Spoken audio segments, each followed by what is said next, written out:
Una mujer mayor, condenada al olvido, creyó que la Nochebuena sería otra noche de silencio, hasta que el llanto de dos niñas en la niebla cambió su destino para siempre.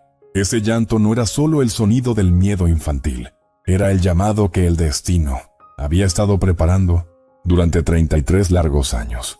Una llamada que atravesaría paredes de prejuicio, que despertaría verdades dormidas y que, al final, reescribiría la historia de un pueblo entero. Esta es una historia de secretos que ahogan, de un pueblo que prefirió el chisme a la verdad, y de una redención que llegó, no con grandes gestos, sino con el aroma de un chocolate caliente y unas risas infantiles. Si amas las narrativas que remueven el alma y te dejan pensando en lo realmente valioso, quédate aquí.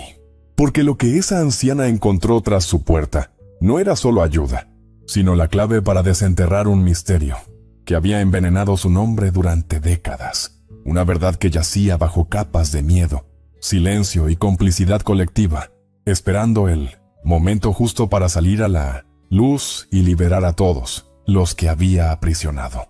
En el pequeño poblado de Sierra Fría, enclavado en el corazón de las montañas, el invierno de 1972 se anunció con una crudeza inusual.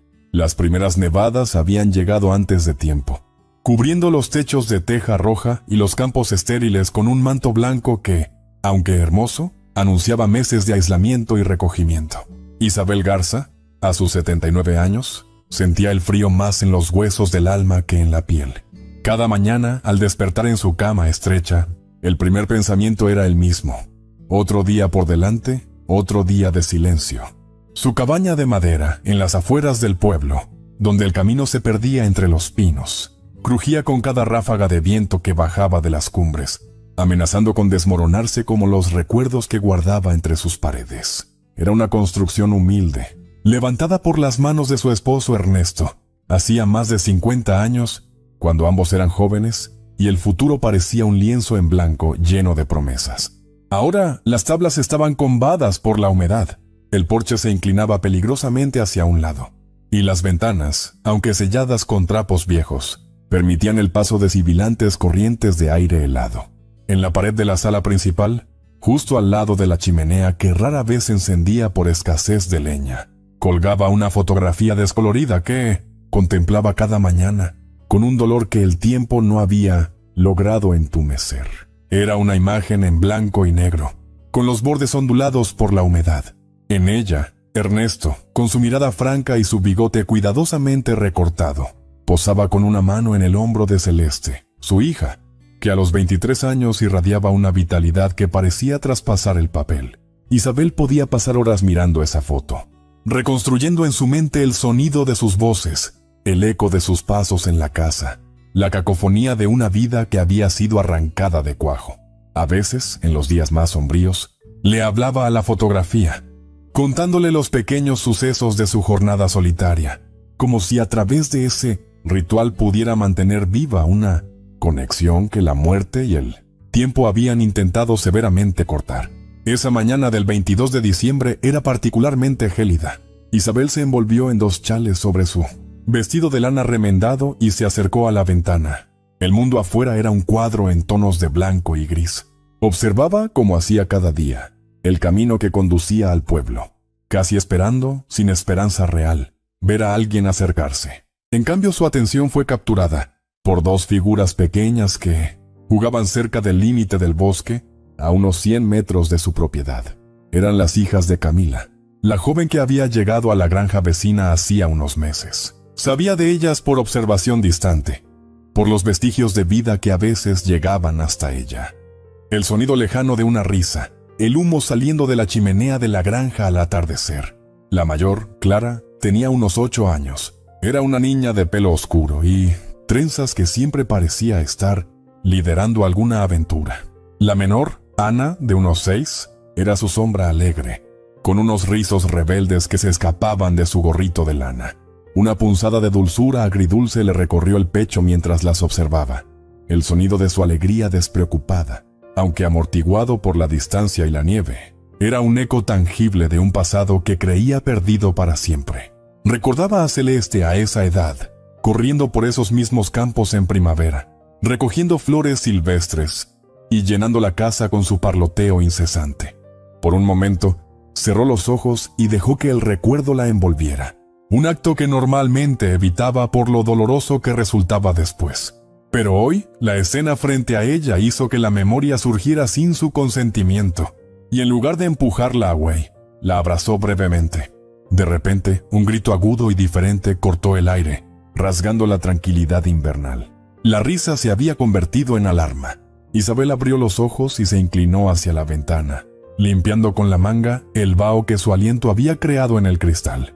La figura de Ana, la menor, giraba en círculos en la nieve, sus brazos extendidos, su voz temblorosa y aguda llamando a su hermana. ¡Clara! ¡Clara! ¿Dónde estás? No era el grito de un juego, era el tono de pánico genuino. Isabel escaneó el borde del bosque. No había rastro de la niña mayor. La neblina de la tarde, común en esa época del año, comenzaba a descender desde las montañas, envolviendo los árboles en una bruma grisácea que reducía la visibilidad y convertía el paisaje en algo etéreo y potencialmente peligroso. El corazón de Isabel comenzó a latir con fuerza contra sus costillas. Conocía esos bosques como la palma de su mano. Había caminado por cada sendero con Celeste de la mano. Había recogido leña con Ernesto en los claros. Sabía que más allá de la línea de árboles, el terreno se volvía irregular, que había arroyos medio congelados y pequeñas pendientes que podían ser traicioneras, especialmente para una niña asustada o distraída. El instinto, un instinto maternal que había permanecido dormido pero no muerto, se despertó con una urgencia que la sobresaltó. Sin pensarlo dos veces, como si su cuerpo respondiera a una orden que su mente aún estaba procesando. Se dirigió a la percha junto a la puerta y tomó su chal más grueso, uno de lana tejida por su madre hacía una eternidad. Se lo envolvió firmemente alrededor de los hombros. Se aseguró de que sus gastadas botas de invierno estuvieran bien atadas. Y salió. El aire frío le golpeó el rostro como una bofetada, pero no titubeó.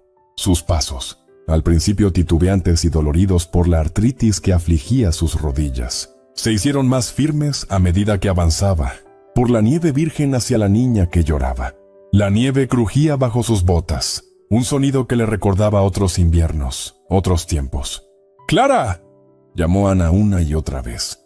Sus pequeñas manos azuladas por el frío enjugándose, las lágrimas que se congelaban en sus mejillas. Isabel se acercó, tratando de parecer lo menos amenazante posible. «Niña, niña, cálmate», dijo con una voz que le sonó ronca y poco usada. Ana se volvió bruscamente, sus ojos muy abiertos por el miedo. Al ver a la anciana desconocida, dio un pequeño paso atrás. Isabel se detuvo manteniendo la distancia. No quería asustarla más. «No tengas miedo, mi cielo». «¿Tu hermana se perdió?». Ana asintió convulsivamente, su labio inferior temblando. «Estábamos jugando a las escondidas y ya no la vi. Se llama Clara y mamá nos dijo que no nos alejáramos de la granja». Las palabras salían entrecortadas por los sollozos y el frío. El amor ajeno, la vulnerabilidad de esa criatura, puede despertar un valor que creías extinguido. Isabel sintió una oleada de determinación que anuló el dolor de sus articulaciones, el peso de sus años, la pesadumbre de su corazón. Se acercó lentamente y extendió una mano. «Tranquila, pequeña. Yo conozco cada sendero, cada árbol de este lugar. Vamos a encontrar a tu hermana, te lo prometo». Ana miró la mano arrugada que se le ofrecía, luego a los ojos cansados pero amables de Isabel, y finalmente puso su manita helada en la de ella. La confianza fue instantánea y absoluta, la sencilla fe de un niño. Juntas se adentraron en el bosque, Isabel llamando con una voz que ganaba firmeza con cada paso. «¡Clara! ¡Clara, soy Isabel! Tu hermanita te busca. ¡Responde!». El viento arrastraba sus palabras, y la neblina se hacía más densa, envolviéndolas en un silencio opresivo donde solo se escuchaba su propia respiración y el crujido de la nieve. Isabel sentía la presión de la responsabilidad, pero también algo más, un propósito, un motivo para moverse, para actuar, para importar en el destino de alguien, por primera vez en décadas. Tras varios minutos de búsqueda que a Isabel se le antojaron horas, un sonido débil llegó a sus oídos. No era una voz, sino un gemido apagado. «¿Lo oíste?», susurró. Ana asintió, aferrándose más fuerte a su mano. Se dirigieron hacia el sonido, apartando ramas bajas cargadas de nieve. Y allí, al pie de un pino viejo y nudoso, encontraron a Clara. Estaba sentada en la nieve, abrazándose las piernas, con el rostro pálido y marcado por el rastro de lágrimas. Al verlas, un nuevo sollozo escapó de sus labios. ¡Clara!, gritó Ana, soltando la mano de Isabel y corriendo hacia su hermana. Me torcí el pie y no podía caminar. Y me asusté, explicó Clara entre hipos. Su tobillo derecho parecía inflamado incluso sobre la bota. Isabel se acercó despacio, agachándose con dificultad hasta quedar a su altura. El dolor en sus rodillas fue agudo, pero lo ignoró. Ya pasó, mi niña, ya pasó. Vamos a ver ese pie. Con manos sorprendentemente suaves para estar tan entumecidas por el frío, palpó cuidadosamente el tobillo de la niña. No parecía roto, pero un esguince sería suficiente para inmovilizarla. Sacó del bolsillo de su chal un pañuelo limpio, uno de los pocos que conservaba como un tesoro. Esto no servirá de mucho, pero te ayudará a inmovilizarlo un poco. Luego las llevo de regreso a casa, ¿de acuerdo? Las dos niñas asintieron, mirando a Isabel con una mezcla de gratitud, alivio y una curiosidad naciente. Para ellas, en ese momento, no era la rondadora de Sierra Fría, la paria de la que quizás habían oído murmurar a los adultos. Era simplemente la señora que las había rescatado. El camino de regreso fue lento. Isabel apoyó a Clara, quien se aferraba a su hombro, mientras Ana caminaba delante, volteando de vez en cuando para asegurarse de que la seguían. Cada paso era una batalla contra el terreno, el frío y la propia debilidad de Isabel, pero una fuerza renovada, alimentada por la necesidad de esas dos pequeñas, la sostenía.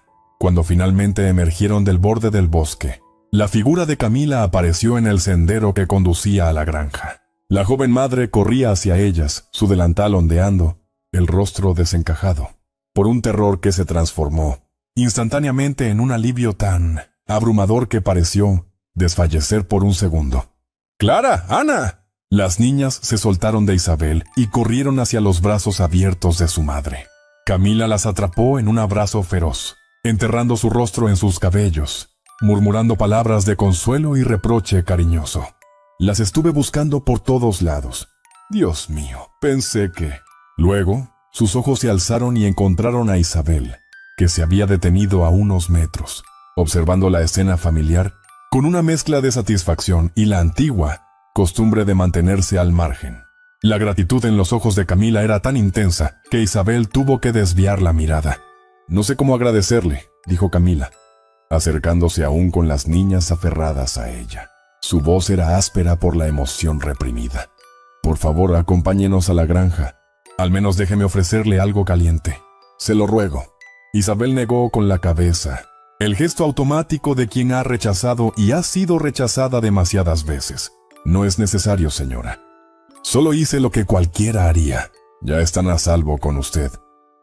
Intentó dar media vuelta, pero su cuerpo protestó, y un leve temblor, producto del esfuerzo y el frío, la traicionó. Camila lo notó inmediatamente. No cualquiera, dijo con firmeza, cerrando la distancia. No cualquiera se adentraría en el bosque con esta neblina por dos niñas que ni siquiera conoce. Y no voy a dejar que vuelva a caminar sola. Temblando así, su tono no dejaba lugar a dudas. Era una calidez autoritaria, el instinto protector de una madre, extendiéndose hacia quien había protegido a sus crías. Además, mire sus manos. Están azules, venga. Isabel miró sus propias manos, entumecidas y con un tinte violáceo. La resistencia se le escapaba. El frío había calado hondo, y la perspectiva del calor de una chimenea era una tentación irresistible. Asintió casi imperceptiblemente. Solo un momento. No quiero ser una molestia. La única molestia sería que no aceptara, respondió Camila. Y una sonrisa genuina iluminó su rostro cansado. Tomó a Clara en brazos, a pesar de las protestas de la niña de que podía caminar, y con Ana tomando ahora la mano de Isabel, emprendieron el corto camino hacia la granja. La granja Montoya no era grande, pero a diferencia de la cabaña de Isabel, respiraba vida. El humo salía constantemente de su robusta chimenea de piedra. El corral, aunque modesto, estaba en orden, y en la ventana de la cocina se vislumbraba el tenue resplandor de una lámpara de queroseno. Al cruzar el umbral, Isabel sintió que el aire cambiaba. El calor no solo era físico, de la estufa de leña que crepitaba en un rincón. Era el calor de un hogar vivido, activo. Olía a pan recién horneado, a hierbas secas colgadas del techo, a la humedad de la ropa secándose cerca del fuego. Era un aroma que le arrancó un suspiro involuntario, un eco de su propio pasado, que la golpeó con una nostalgia, tan aguda que por un momento le faltó el aire. «Siéntese aquí, por favor», indicó Camila, señalando una silla de madera robusta cerca de la estufa. Isabel se dejó caer en ella con un alivio que recorrió todo su cuerpo. Las niñas, recuperadas ya del susto, la observaban con una curiosidad sin filtros. Camila colgó los abrigos y se puso a preparar chocolate caliente con movimientos eficientes, mientras la leche se calentaba. Tomó una manta de lana y se la puso cuidadosamente sobre los hombros a Isabel. «Mi nombre es Camila, por cierto, y estas son mis traviesas Clara y Ana». «Isabel», murmuró ella acurrucándose en la manta. «Isabel Garza». El nombre pareció resonar en la habitación. Camila se quedó quieta por una fracción de segundo, la cuchara de madera suspendida sobre la olla. Isabel vio el reconocimiento cruzar sus ojos. Lo había visto antes, incontables veces. Era la mirada que precedía al distanciamiento, al murmullo, a la puerta cerrada.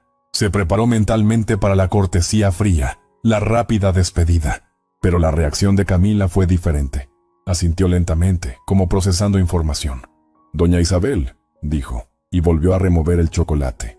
No había frialdad en su voz, sino respeto. O tal vez solo era cortesía. Isabel no podía estar segura. Cuando el chocolate estuvo listo, Camila sirvió 4 tazas de barro grueso.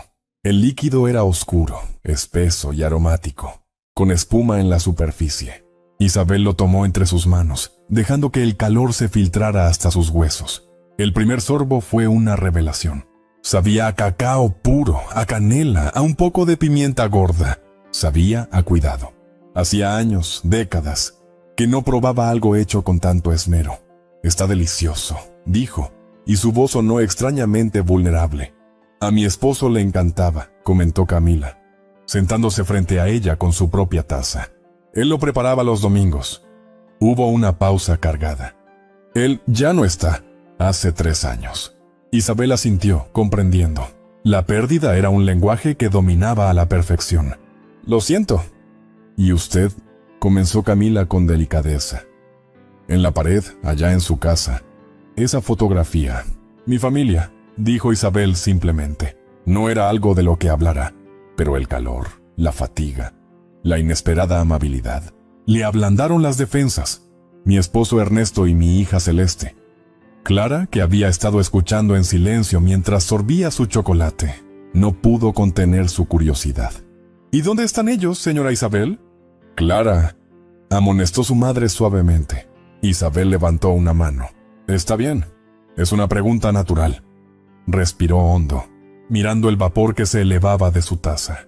«Mi esposo murió hace 32 años, en un accidente en la cantera. Las palabras, dichas en voz alta en ese espacio cálido, sonaron diferentes. Menos como una losa, más como un hecho histórico, aunque no por ello menos doloroso. Y mi hija Celeste también murió, poco antes que él. El silencio que siguió no era incómodo, sino expectante, respetuoso. Ana se acercó y se apoyó en el brazo de la silla de Isabel, mirándola con sus grandes ojos. ¿Estaba enferma?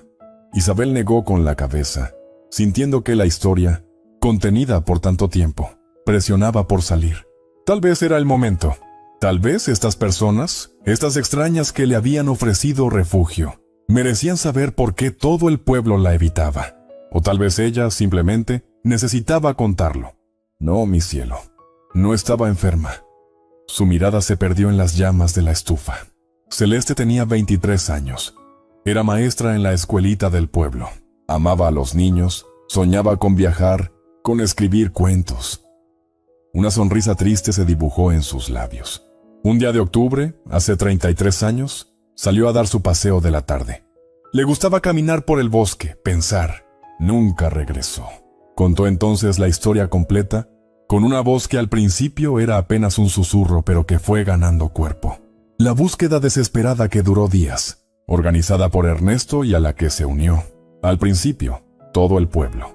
La desesperación que se convertía en terror, el terror en una certeza helada cuando encontraron el cuerpo de Celeste en la base de un desfiladero. Un accidente, dijeron las autoridades locales con una premura que luego le pareció sospechosa. Resbaló en las rocas mojadas.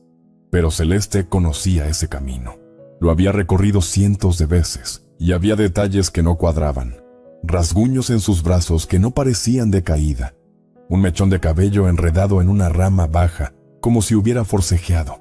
Ernesto, un hombre tranquilo y pacífico, se transformó. La pena lo endureció en una determinación feroz.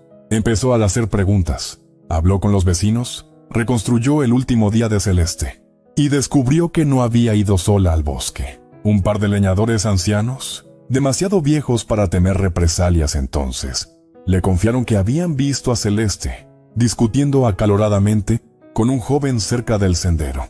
Un joven de una familia poderosa del pueblo. Era Lorenzo, el hijo de Aarón, el dueño de la ferretería y de medio pueblo en aquel entonces, dijo Isabel, y el nombre cayó en la cocina como una piedra. Los Salazar, una familia con influencia, con dinero, con miedo a perder su reputación. Camila escuchaba, inmóvil, su taza olvidada entre sus manos. Las niñas, aunque no comprendían todas las implicaciones, sentían la gravedad del relato y permanecían en silencio. Ernesto fue a confrontar a Aarón. Exigió que Lorenzo declarara lo que había pasado. Aarón lo echó, diciendo que su hijo tenía una coartada firme, respaldada por amigos importantes, pero mi Ernesto no se rindió. Decidió ir a la capital a hablar con las autoridades estatales, a saltarse la corrupción local. Isabel cerró los ojos apretando la taza. 2 días antes de partir, hubo un derrumbe en la cantera de piedra donde trabajaba. Solo colapsó el túnel número 4, donde él y otros 4 hombres estaban ese turno.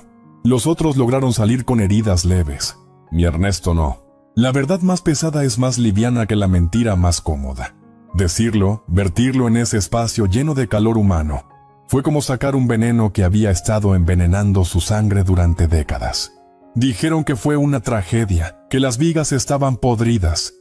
Pero yo sabía, Aarón Salazar tenía intereses en esa cantera, y mi esposo se había convertido en un problema. ¿Y usted? ¿Qué hizo? Le preguntó Camila en un susurro. Intenté seguir, intenté gritar la verdad a los 4 vientos, pero ya no era solo Aarón, era todo el pueblo. La voz de Isabel se quebró, no por la emoción, sino por el recuerdo de una soledad aplastante. Nadie quiso escuchar. Les era más fácil creer que estaba loca, que el dolor me había nublado la razón, que era una mujer amargada que inventaba conspiraciones. Los Salazar eran respetados, daban trabajo. Yo era solo una viuda pobre, una madre destrozada. Me señalaban en la calle. Las madres apartaban a sus hijos de mí, me llamaban la rondadora, como un fantasma, como una alma en pena a la que había que evitar. Así que me retiré, dejé de luchar. Me encerré en mi casa y dejé que el mundo pensara lo que quisiera. Las lágrimas que entonces llenaron sus ojos no eran de autocompasión, sino de la liberación agridulce de una confesión largamente postergada. Ana, impulsivamente, se subió a su regazo y la abrazó. Clara se acercó y puso una mano en su brazo. «Eso no es justo», dijo la niña con una convicción feroz que sorprendió a todos. Camila se levantó, sus propios ojos brillantes. Se acercó a Isabel y se arrodilló frente a ella, tomando sus manos libres. No, no lo es. Es una de las cosas más injustas que he escuchado. Su mirada era de una compasión feroz, de una solidaridad instantánea. Usted no está loca, doña Isabel. Estuvo sola, y nadie merece esa soledad, menos después de lo que ha vivido. En un acto de puro instinto, de una generosidad que brotaba de su propio entendimiento de la pérdida, Camila extendió una invitación que cambiaría el curso de los siguientes días. Navidad es en 2 días. Va a pasarla con nosotras. No acepto un no por respuesta. Isabel abrió la boca para protestar, para decir que era demasiado, que no quería ser una carga, que su presencia podría traerles problemas, pero las palabras murieron en sus labios. Las caras de las niñas, llenas de esperanza, la mirada sincera y firme de Camila, el calor que por fin había penetrado su helado interior. Todo conspiraba en su contra. Las lágrimas que rodaron entonces por su rostro surcado de arrugas no fueron de dolor, sino del asombroso, abrumador alivio de ser vista, de ser creída, de ser invitada a pertenecer. «Está bien», murmuró, su voz apenas un hilo de sonido. «Acepto». Los 2 días siguientes fueron un torbellino de actividad compartida que Isabel no había experimentado en más de 30 años. Por la mañana, Camila y las niñas pasaban por su cabaña para recogerla.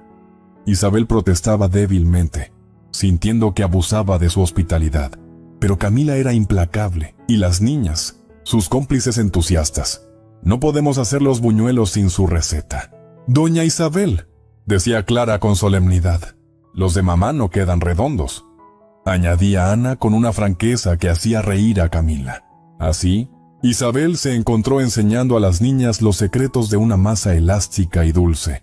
Cómo darle la forma perfecta para que se friera uniformemente, el punto exacto del aceite. Sus manos, temblorosas pero expertas, guiaban las manitas torpes de Ana, mientras le explicaba a Clara por qué había que dejar reposar la masa. La cocina de la granja se llenó de harina, risas y el aroma embriagador de la canela y el anís. Isabel se descubrió cantando en voz baja las viejas canciones de Navidad que le enseñó a Celeste.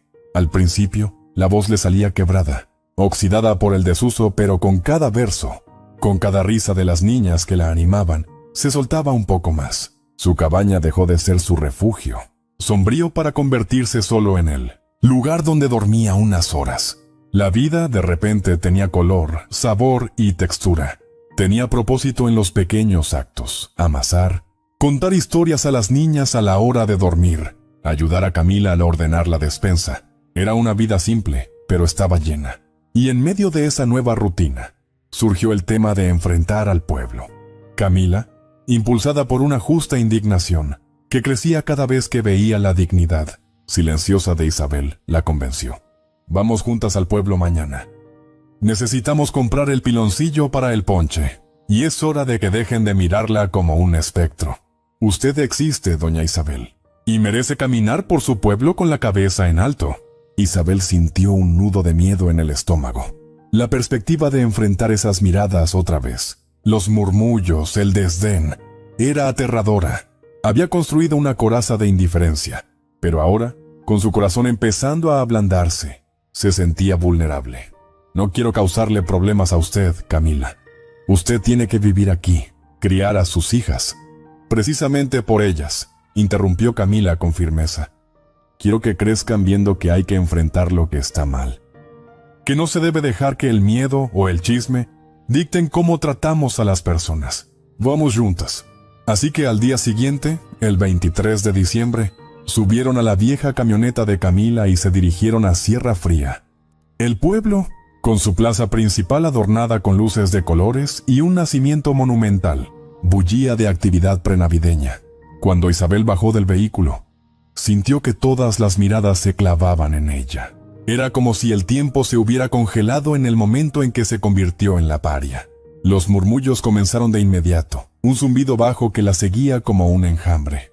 ¿Es ella? ¿Qué hace aquí? Con la Montoya, qué raro. Isabel apretó su bolso de tela contra el pecho, la vieja tentación de huir golpeando con fuerza. Pero entonces, sintió una mano pequeña y cálida tomar la suya. Era Ana, que le sonreía. «No les haga caso, doña Isabel. Mi mamá dice que la gente que murmura es porque no tiene nada interesante que decir». Del otro lado, Clara tomó su brazo con similar determinación. Camila se colocó a su lado, ofreciéndole su brazo con una naturalidad desafiante. «Juntas», dijo simplemente. Y así, formando una pequeña falange humana, entraron a la tienda de abarrotes más grande del pueblo. Don Aarón Salazar no estaba detrás del mostrador. En su lugar estaba su empleado, un hombre joven que los miró con sorpresa abierta.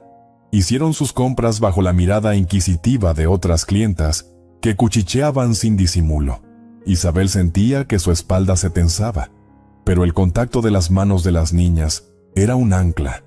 Estaban a punto de irse cuando la puerta se abrió y entró él. Aarón Salazar había envejecido, pero conservaba su porte autoritario, su ropa de buena calidad, su mirada fría y calculadora. Al ver a Isabel, sus cejas se arquearon casi hasta la línea del cabello. Un silencio repentino cayó sobre la tienda. «Vaya, vaya», dijo Aarón, su voz un hilillo de hielo. «Isabel Garza, la rondadora, abandona su nido». «¡Qué sorpresa!». Isabel contuvo la respiración. Sintió que Camila se ponía rígida a su lado. Pero entonces, algo dentro de ella, algo que había sido alimentado por el chocolate caliente, las risas de las niñas y la sensación de tener aliados, se enderezó. No bajó la mirada. «Vivo en mi casa, Aarón, la misma donde crié a mi hija, la misma desde la cual mi esposo salió a trabajar cada día». Su voz no tembló. Sonó clara, seca, cargada de un significado que todos en la tienda captaron. Aarón palideció levemente. «El pasado es pasado, Isabel. Deberías dejarlo descansar». «Algunos pasados no descansan porque nunca se les hizo justicia», replicó Camila, hablando por primera vez. Su tono era cortés pero implacable. «Doña Isabel es mi invitada para la Navidad, y le agradecería que la tratara con el respeto que merece cualquier vecina». El desafío estaba planteado. Aarón miró a Camila con desprecio, pero también con una chispa de preocupación. Esta mujer joven, forastera en muchos aspectos, pero con la tenacidad de quien ha criado sola a 2 hijas, no parecía intimidarse por su autoridad. Miró a Isabel, y en sus ojos ella vio algo que nunca antes había visto. Un atisbo de duda, de miedo. El miedo de quien lleva años vigilando un secreto podrido. «La respeto se gana», masculló Aarón, pero su voz había perdido fuerza. Dio media vuelta y se dirigió a la trastienda, cerrando la puerta con un golpe seco. El regreso a la camioneta fue rápido. Una vez dentro, Isabel dejó escapar un largo suspiro tembloroso. «Lo siento, Camila. Te dije que...». «Fue perfecto», la interrumpió Camila, arrancando el motor con una sonrisa de satisfacción. «Él tiene miedo. Y la gente que tiene miedo empieza a cometer errores». Esa noche, en la granja, mientras terminaban de preparar los alimentos para la cena de Nochebuena, Isabel parecía más pensativa. La confrontación la había agotado, pero también la había energizado de una manera extraña. Había dicho su verdad frente a él, frente a testigos. Era solo una frase, pero era un comienzo. La víspera de Navidad, el 24 de diciembre, amaneció con un cielo despejado y un sol pálido que no lograba derretir la escarcha. La atmósfera en la granja era de alegre anticipación. Las niñas ayudaban a decorar una pequeña rama de pino con adornos hechos de papel y cintas, mientras Isabel y Camila daban los toques finales a la cena. Un guiso de pollo con vegetales, los buñuelos, el ponche perfumado con frutas. Por primera vez en décadas, Isabel sentía la emoción genuina de la Navidad. No como una fecha para sobrevivir, sino para celebrar. Al atardecer, cuando ya la mesa estaba puesta y el aroma a comida inundaba la casa, sonó un golpe en la puerta. No era el toque alegre de un vecino cargado de regalos. Era un golpe seco, pesado, cargado de intención. Camila frunció el ceño, secándose las manos en el delantal. ¿Quién será a esta hora? Isabel sintió un escalofrío de premonición. Al abrir la puerta, se encontraron con Aarón Salazar. Pero no estaba solo. A su lado, pálido y demacrado, con los hombros encorvados como si llevara un peso invisible, estaba un hombre de unos 50 y pocos años. Lorenzo. Había envejecido prematuramente, su rostro marcado por líneas de angustia, sus ojos hundidos y evitativos. «Isabel», comenzó Aarón, y su voz ya no tenía la arrogancia de la tienda. Sonaba quebrada, vieja. «Hemos venido a hablar». Camila se interpuso instintivamente entre ellos e Isabel. «¿Qué quieren?». «Por favor», dijo Lorenzo hablando por primera vez. Su voz era ronca, como si no la usara mucho. «Es importante, solo déjenos hablar con ella». Isabel, con una calma que le sorprendió a sí misma, tocó el hombro de Camila. «Está bien. Que pasen». Su corazón latía con fuerza, pero su mente estaba extrañamente clara. Sabía con una certeza instintiva que este momento era el clímax de toda una vida de espera. Entraron en la sala principal. Las niñas, curiosas y alarmadas, se quedaron en el umbral de la cocina observando. Lorenzo no podía mirar a Isabel a los ojos. Fijaba la vista en el suelo, sus manos temblorosas jugueteando con los bordes de su abrigo. «Mi hijo», comenzó Aarón, y tragó saliva con dificultad. «Mi hijo no ha tenido un día de paz en 33 años, Isabel. Ni uno solo». Su orgullo se había desmoronado, dejando al descubierto a un hombre derrotado y asustado. «Lo que pasó con tu Celeste fue un accidente terrible». Lorenzo levantó la mirada entonces y por primera vez Isabel vio el océano de tormento que habitaba en él. «No fue completamente un accidente», corrigió en un susurro roto. «La amaba, Isabel. La amaba de una manera enfermiza, posesiva. Cuando ella me dejó por ese maestro de la ciudad, no lo pude soportar».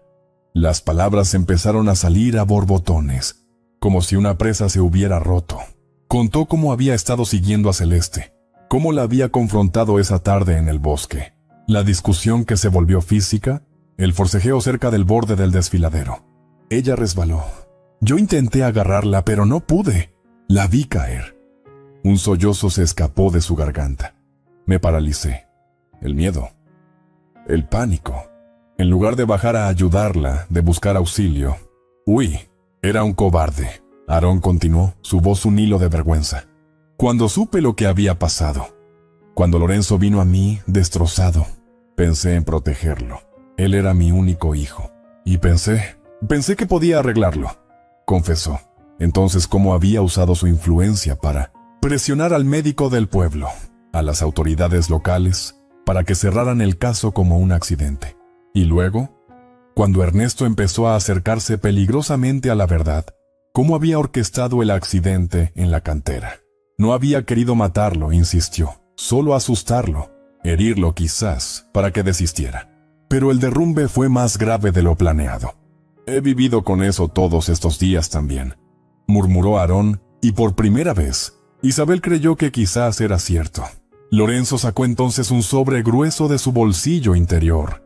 Aquí está todo escrito, una confesión completa y notariada, de ambos. Con todos los detalles, los nombres de los cómplices que tuvo mi padre. Todo. Extendió el sobre hacia Isabel con manos temblorosas. Vamos a ir a la policía estatal mañana mismo, el día de Navidad. A entregarnos. A aceptar lo que venga. Isabel tomó el sobre. Pesaba poco en sus manos, pero contenía el peso de 33 años de mentiras, de dolor, de una vida truncada. No sintió la explosión de ira que siempre había imaginado. En su lugar, sintió una tristeza profunda, vasta y tranquila, como la superficie de un lago helado. Miró a Lorenzo, a su prisión interior hecha carne, a su autorrechazo palpable. «Tu castigo», dijo finalmente. Su voz serena y grave. «Ha sido llevar esto en tu conciencia todos estos años. Has vivido en tu propio infierno. Pero tu padre...» Volvió su mirada hacia Aarón. «Tu padre no solo encubrió un crimen, planificó y causó la muerte de un hombre inocente, de mi Ernesto. Por eso no puede haber perdón fácil». Aarón asintió, derrotado. «Lo sé, no pido perdón, solo que aceptes esto». Señaló otro documento que sacó. Es la escritura, notariada de la parcela de tierra boscosa, que linda con tu propiedad. Son 5 hectáreas. Y este es un cheque, con parte de mis ahorros. Es lo único que tengo para ofrecer como reparación, aunque sea simbólica». Isabel miró los papeles, luego a Camila, cuyos ojos reflejaban una mezcla de horror por la confesión y de profunda satisfacción, por la justicia que se vislumbraba. Miró a las niñas, que observaban la escena con una comprensión sombría, pero intacta. «No quiero su tierra, Aarón, y no quiero su dinero», dijo Isabel, y vio cómo la esperanza se extinguía en los ojos del hombre. «El dinero no devuelve a los muertos, y la tierra, mi tierra es suficiente». Hizo una pausa, recogiendo sus fuerzas. «Esto es lo que quiero.